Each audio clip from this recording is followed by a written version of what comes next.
Hi.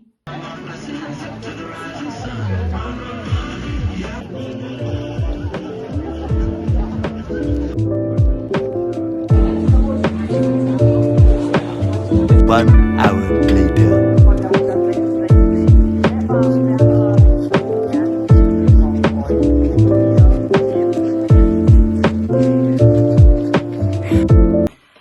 سلام بچه‌ها، چطورید؟ خوبید؟ چه خبر؟ نیاین من بزنین. من یه هفته آپلود نکردم ویدیو و باور نمیشه. فکر کردم که چون مثلا هفته آپلود کردم هفته پیش و گفتم وای چقدر اکتیو، چقدر پروداکتیو.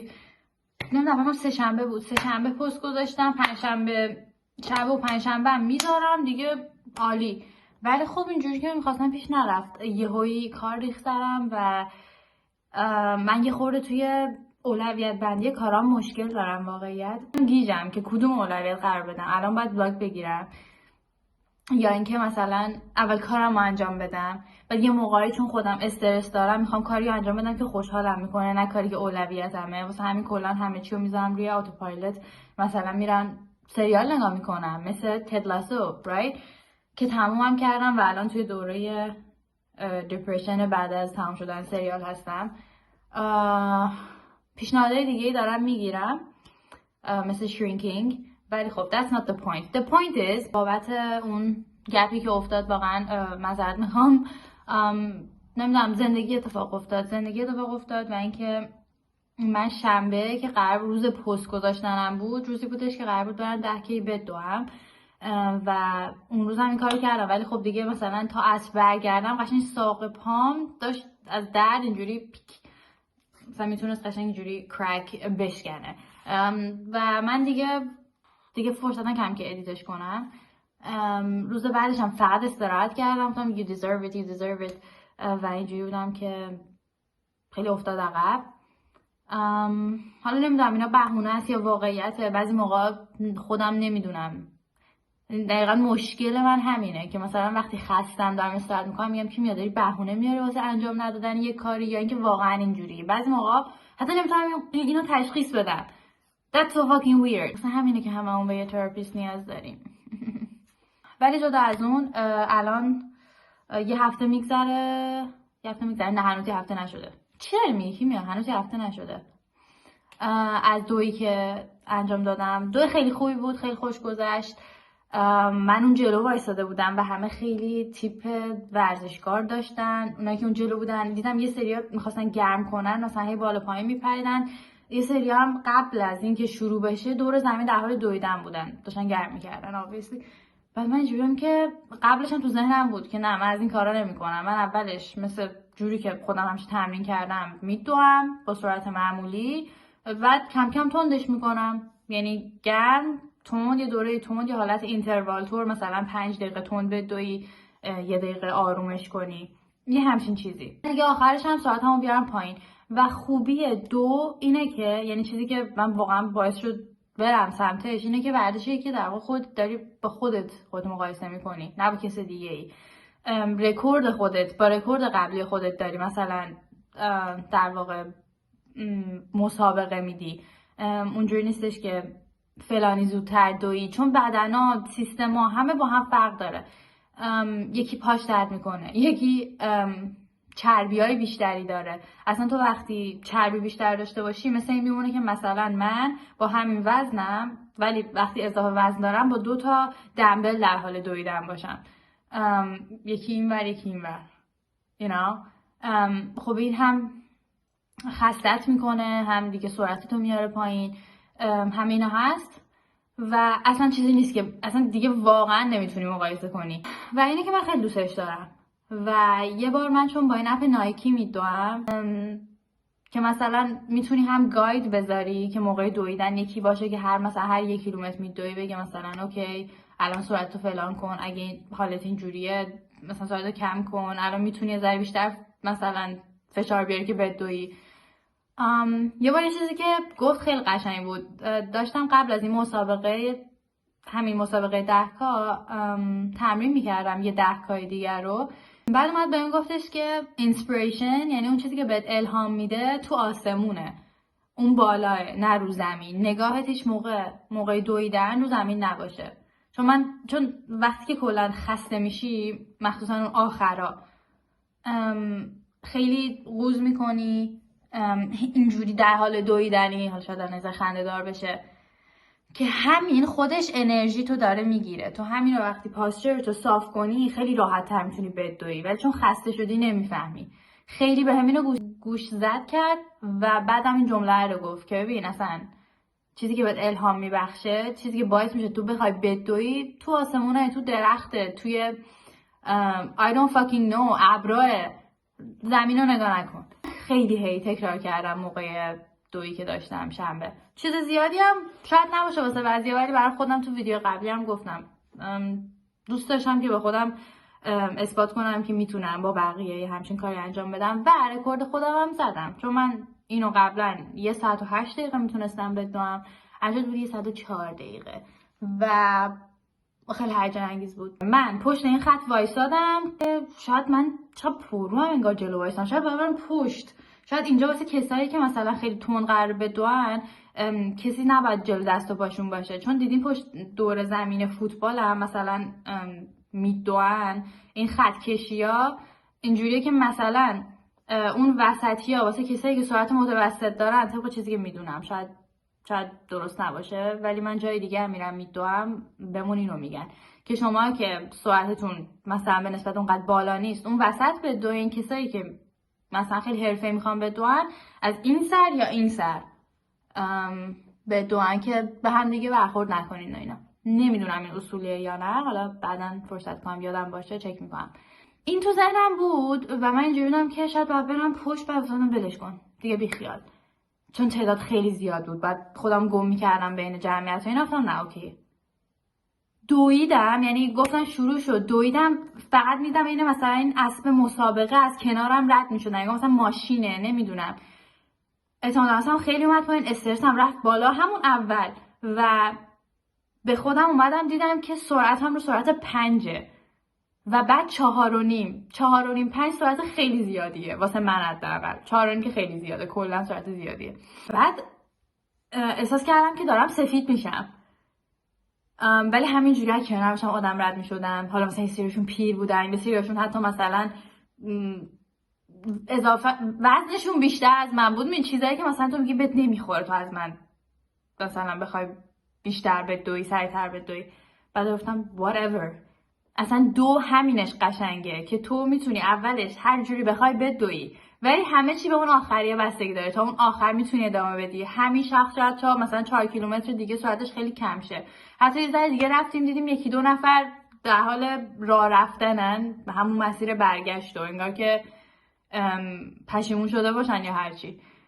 بعد من اینو همون اول به خودم گفتم، حرف این یارو از اپ نایکی من تو ذهنم بود، بالا رو نگاه کردم و پلیلیست خیلی خوبی داشتم. یعنی اومده بودم قشنگ گلچین کرده بودم که اصلا مجبور نشم اینو اسکیپ کنم و این اتفاقم افتاد. هر چی آهنگ می اومد من بیشتر هایپ می شدم. و چیزی که خیلی خیلی قشنگ بود راجبش این بود که هر چند کیلومتر بعد از مثلا 5 کیلومتر 6 کیلومتر دیگه مثلا به 7 کیلومتر میرسیدی، 8 کیلومتر 9 کیلومتر، هی آدم بودن تشویق میکردن و اینا.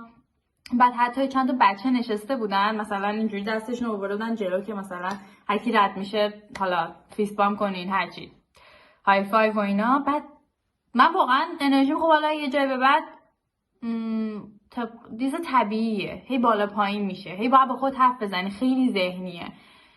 اینا رو که دیدم من به این پسر بچه اینجوری اصلا بعد از اون یه آهنگ خیلی خوبم اومد. اصلا من نمیدونم چجوری اینا همه چی با هم سینک شده بود. خیلی خوب دویدم، یعنی بعد از اون دوباره خیلی خوب دویدم، دوباره یه ذره کم کردم و اوریج سرعتم هم شد 6.5. یه سرعت خیلی خوب واسه خودم. واسه همین تجربه خوبی بود. و بعد دوستم ورونیکا هم قرار نبود، یعنی قول نداده بود که میاد، گفتش که آدرس رو برام بفرست، اگه فرصت کنم کار میکنم میام. که قبل از مسابقه گفت اولشو نیستم ولی تا تو بیای من دارم تو راهم، دارم میام. هیچ دیگه تا رسیدم دیدم که هست و خیلی خوشحال شدم. فکر نمی‌کردم واقعا مثلا کسی که حمایت کنه بودنش اونجا انقدر میتونه تاثیر داشته باشه. چون من obviously تنها رفته بودم، یعنی جوری بودم که اصلا برام مهم نیست، من میتونم برمیگردم. ولی واقعا دیدن چهره آشنایی که مثلا هایپت کنه، بگه که مثلا آفرین یا هر چی، فیلم بگیره، فاکینگ فیلم بگیره. الان من فیلم دارم که بهتون نشون بدم. خیلی خیلی هیجان انگیزه و الان ارزششو بیشتر میدونم. So very grateful again. زندگی از یه هفته پیش مثلا همیشه بالا بلندیاشو داشته. من دیروز یه بریک داونی داشتم، یه مقدار همین قضیه کار پیدا کردن اینا همچنان داره اذیتم میکنه. معلوم نیست چی میشه، یه خورده تقلق I don't know. یعنی میدونم که پیدا میشه ولی خب پروسش خیلی طاقت فرساه و یه موقعی احساس بی‌مصرف بودن واقعیت بهم دست میده و اینجوری هم که نه فکرهای بد خیلی میاد تو ذهنم و من پس زمینه‌شو دارم. یعنی نمیخوام بگم منفی گرام ولی نمیخوام انقدر obvious، انقدر مثلا تابلو بروزش بدم، ولی خب در مورد خودم حس میکنم خیلی آدم بدبین یا like I don't know، از اینا هم که به بدترین حالت ممکن همیشه فکر میکنم. worst case scenario. اوکی مثلا میخوای بری رانندگی کنی، اگه مثلا توبام بپیچم جلوی فلان یه خانواده رو مثلا فلان کنم چی میشه؟ اوکی کلا آدم انکشیم. واسه همین خیلی خیلی استرس میگیرم وقتی که فیدبک از مثلا اون شرکتی، حالا هر جایی، چون من برای هر مدل کاری اپلای میکنم میگیرم. یکی اونجا بود 10 کیلومتر توی 31 دقیقه تموم کرده بود. ورونیکا بهم گفت بعد 31 دقیقه دیدیم یکی رسید و همه دارن شادی میکنن و چون اون روزی بودش که هم کسایی که 5 کیلومتر میدویدن هم 10 کیلومتر با هم مثلا میدویدن مسابقه داشتن.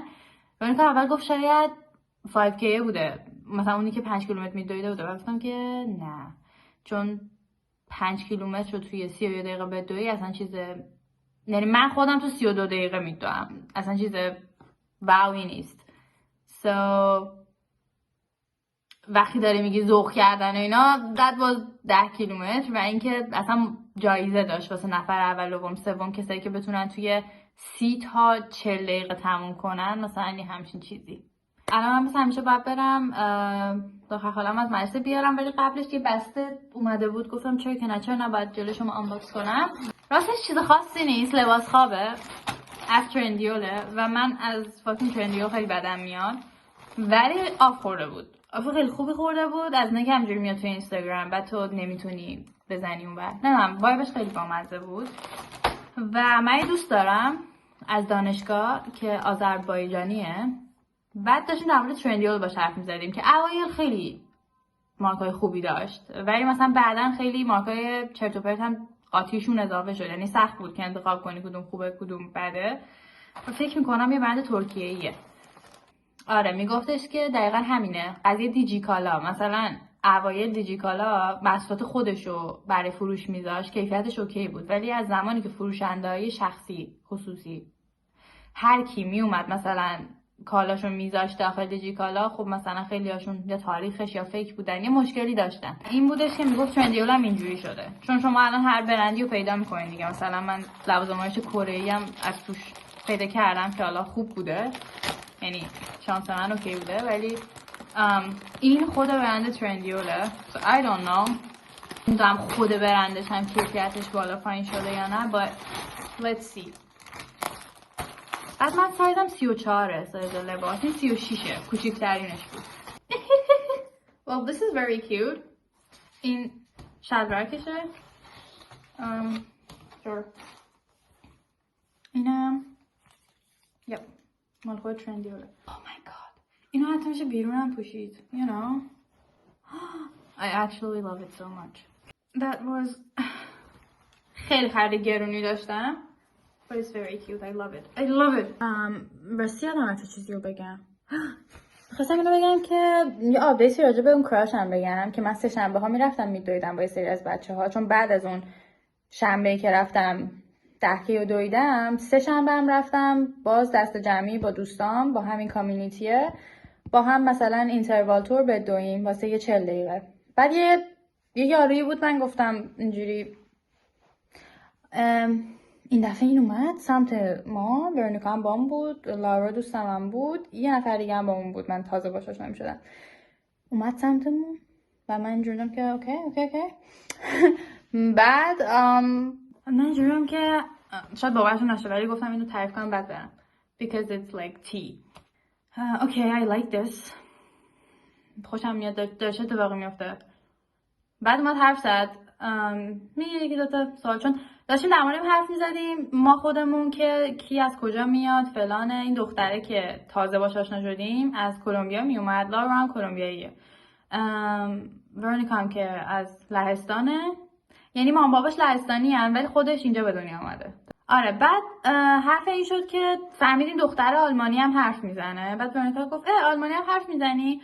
خب میتونیم آلمانی حرف بزنیم، البته اگه کیمیا حرف بزنه، چون که من خیلی مقاومت میکنم، چون من همونطور که میبینی خیلی دوستم گپ کنم، خیلی دوستم حرف زیاد بزنم. بعد وقتی آلمانی حرف بزنم خب به دلایل واضح طولانی میشه. بعد اینو طرف شنید و گفت کی آلمانی حرف نمیزنه؟ بعد هیچی دیگه I don't know فکر میکنم که کلا آدم مهربونیه و چون به خاطر اینکه این شخصیه که همه ما رو دور هم جمع کرده خب خیلی به عنوان یکی که دوست داره حال بچه‌ها رو بپرسه میاد حرف میزنه. ولی من دوژنالم، دولو دارم، واسه همین دارم به این فکر میکنم که نه، به خاطر اینکه یه اتفاقی داره میفته اومده با ما حرف میزنه. اوکی بعد اینجا خودتون قضاوت کنین، سیریسلی خودتون قضاوت کنین. این رفت، من لباس پوشیدم، یعنی هودیو کردم تنم و دیگه رفتیم با ورونیکا. بعد من هفته پیشش خب اینجا رو پیج رو تگ کرده بودم obviously به خاطر اینکه why not it's great. خواستم بگم که اگه کسی هست مثلا ورونیکا اونو دید که گفت منم میتونم بیام right. این پیجم کلا پیجی که مثلا فالوورش زیاده، نمیدونم زیاده ولی مثلا تعداد کمیو فالو میکنه، 170 تا 170 کمه دیگه. که مثلا همه انگار مثلا دستن در کاران و شاید کسایی که میدویدن باشن. I don't fucking know. Okay, I don't fucking know. They're Germans. دیدم اون روز که رفتم خونه خب استوری گذاشتم از خودم، کسی هم تگ نکردم، از خودم، از ورونیکا، از اون روز پاییزی خیلی جذاب و خوشگل، خیلی خوشگله پاییز. بعد اومدم دیدم همین پیج تمام استوریامو سین زده و بعد تگم کرده روی یکی از یعنی یکی از استوریایی که گذاشته. Stalking me or what? چون رفتم نگاه کردم، تو شاید من فالو داره میکنم، رفتم نگاه کردم نه. Then you're stalking me. If you're not following me and you're still tagging me, you're stalking me or something. I don't know. Or maybe you're just nice and I'm the Lulu. Anyway, گفتم اینو بهتون بگم خودتون جاج کنین تا ببینیم همه چه اتفاقی میفته. خودم هیچ قصدی ندارم، مثل همیشه طبق چیزی که تو ویدیو قبلی گفتم من فقط از دور یه چیزی رو ستایش میکنم. But like let's see. I don't know guys, I'm fucking crazy. Monica? No, Hey, how do you feel? exhausted and predators really. Yeah.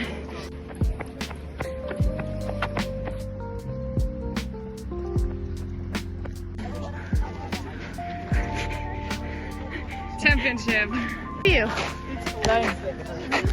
Okay. How do you feel? Yeah.